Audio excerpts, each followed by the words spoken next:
I also like Elon Musk, and I'm very grateful to him for having gone to Israel right after the October 7th attacks, being escorted by the Prime Minister of Israel himself, Benjamin Netanyahu, to see the women that were raped, that were beheaded, families that were burnt alive. I was there 1 week after the attacks as well. But I also agree with you that this is absolutely unacceptable. I saw your tweet, Piers, and that's why I wanted to come on the show. You know, Zuby, and wait, just a second. Zuby and Myron, you seem like very decent guys. Wait, Myron, you can respond to it when he's finished talking. Let me speak. I believe, respectfully, that this interview will live in shame for the two of you for the duration of your careers. Am I really hearing, first of all, from you, Myron, that he was joking when he said he beats up women? Ha ha, I beat my wife, Bianca, and that's funny? What is funny about beating up a woman?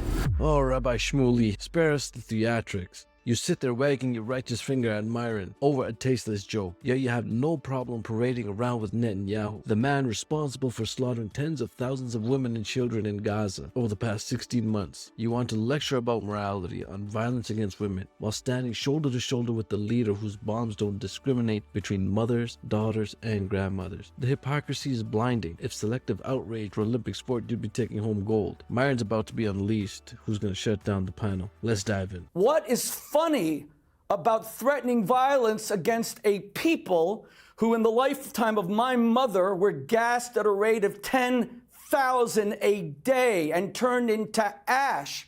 This interview, respectfully, will be on your highlight career, living in infamy. It is not funny to murder 1.5 million children. It is not funny to rampage through the Jewish community surrounding Gaza, beheading Jews and non-Jews, including Thai workers with spades. I saw their beheaded bodies. For God's sake, there's real consequences to this hate. There used to be an alliance between the black and Jewish communities, knowing that we were hated for no reason other than the fact that we were different. I ask you, Zuby, you believe in free speech? Completely? If I'm David Duke and I'm saying, you know, in 1964 in Birmingham, Alabama, we blew up churches, the Klan, and we burned 4 young black girls alive. Let's go do it again. Let's organize it. Sunday, this coming Sunday, 3 o'clock, we're going to burn those black girls alive. And you're going to say, well, he has a right to say it. Give me a break. What you're going to say is that this man is a disgusting, filthy, excuse me, a disgusting, filthy racist. Now, wait, now just a second. Go for it. Kanye did not incite violence. He confessed to violence. He said, I beat up women. And Myron, who the heck are you to say that he didn't mean it? Do you have evidence? You mean he's lying and you're telling the truth? We saw what happened with Diddy. And by the way, the only person here with any dignity in this debate is Choke No Joke, who's saying that this is offensive to black men. Do you guys not understand this is feeding every stereotype of black rappers? I love the black community. The greatest American of the 20th century was Martin Luther King, who died so that people could have dignity. But that's not what a lot of people think. A lot of people think that rappers are into using the word B-I-T-C-H-E-S, and Kanye says I'm a billionaire. And Choke No Joke comes along and says this is offensive to the stereotypes of black men. And it is. And you guys are frickin' defending this. I want to be clear. I'm sick of anti-Semitism. I'm sick of racism. There are white racists, nationalists who hate black people. Some of them are around President Trump, even though I think he's a great friend of the black community, but he has those voices. We have Tucker Carlson. Tucker Carlson denies the Holocaust, and yet he's in the president's ear. He denies the Holocaust. All right, please stop defending hatred. Okay, I want to come to Choke No Joke in a moment, but I think it's only fair and right that I go to both the people you've just spray gunned and get them to respond. So, Myron, your response to Rabbi Shmuley. Yeah, again, you know, I find it incredible that he's over here so critical of Kanye West, right? About, oh, he beats his wife, whatever. Meanwhile, you're walking around with a war criminal that's killed hundreds of thousands of innocent people, bombed them indiscriminately, etc. I find it very interesting that you're so hardcore on Twitter about some tweets that may or may not have been a joke, more than likely a joke. Anyone that has common sense, sarcasm, dark humor, etc., versus you're running around with someone that's literally a war criminal wanted by the ICC that's killed tens of thousands of innocent children, right? And then you're over here calling for censorship. I'm tired of anti-Semitism. I'm tired of racism. People like you are the problem, because here's the thing. Americans are tired of censorship. We're tired of being browbeat into being virtue signaling losers like you, who always sit there and try to rage people and say, oh, you go ahead and you provoke problems with people. I've literally seen you do this. You go up to people, you provoke them, and they tell you off, and then you get mad and you yell anti-Semitism. Quite literally, what I want to hear is this. Rabbi Shmuley, until you can actually call people liars for what they say, no one cares about anti-Semitism anymore. You guys run around, use it for everything. We're tired of it. Stop trying to browbeat us and virtue signal saying, oh, that's anti-Semitic. How about this? When you can call someone a liar for what they're saying, then we'll start taking you more seriously. Other than that, you're a dildo rabbi. All right, Zuby, your turn. Okay. May I respond? You can reply in a moment. Zuby, to respond to you first. Zuby? All right, I'm going to keep it calm. I'm going to take the high ground here, because that was a heck of a lot of straw manning going on there, because you know that I did not support what was said. I did not support anything hateful. And I actually very clearly said that I don't support inciting violence. And in fact, that is a clear violation. So you can try to straw man my position, but people can listen to this interview. You did say that. I heard you very clearly say that. Freedom of speech means racism. It means anti-Semitism. It doesn't. Yeah, but the trouble is, Myron, it doesn't mean it doesn't mean you incite violence. That's the line. Myron, I didn't interrupt you. Myron, let me interrupt you. Myron, let me respond calmly.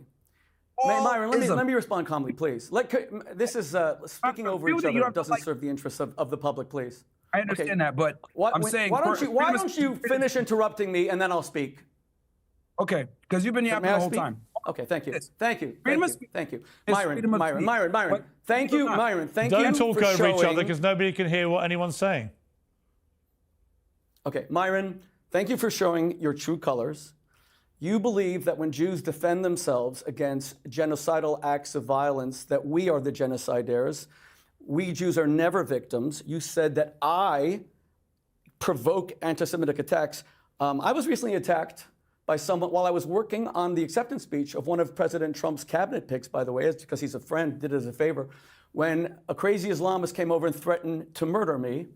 It was filmed, it was watched by tens of millions of people. You believe the Jews are never the victims of anti-Semitism. They are the, they are the culprits of anti-Semitism. They're the culprits. We invite anti-Semitism. This is the oldest, you have to let me speak. This is the oldest anti-Semitic trope in the book, that we Jews want to shake down the world for money because we're money obsessed. You are saying exactly what Kanye said. Now, I wouldn't stop you from saying it. You're a Kanye supporter because you agree with his ideology, and I have no problem with you saying it, because you're not calling for me to be whipped. You're not calling for me to be enslaved. So you can say it. You are a Jew hater, and you have a right to be a Jew hater. I agree with, because I'm a free speech absolutist. But Kanye West says, I beat women. His wife was ordered by him to strip naked. You're opposed to pornography, and you support what he did at the Grammys to that poor, abused woman? Let me ask you, Myron, why don't you speak out against what Kanye did to his wife if you hate pornography? Again, I don't like pornography. I don't support it, right? You don't have to agree with someone 100% to still be able to defend them. Like I said before, there's people that hold views that I dislike, but I'll defend their ability to say it because I have freedom of speech. Whether it's racist, it's anti-Semitic, or whatever else, term people want to use, I believe in freedom of speech, and that means protecting speech that you might not like. Also, you lied. You walked up to Sneeko, you tried to provoke him during the election night, and he ended up embarrassing you. So you do go up and try to instigate arguments with people, and then you call it anti-Semitism when they respond to you. Okay, let me get a choke, no joke. Hang on. Choke, no jokes, be ready very patiently. Look, you can see how quickly this escalates into a lot of ad hominem attacks. What do you feel? I would like to say, yeah. First, let's. I'm sorry. What's your brother? The brother name Marvin? Myron? What's your name? Myron. Myron, brother, please. We on the world stage, man. I don't know if you're African American or I see you colored. I don't know if you Black, African American, but brother, please.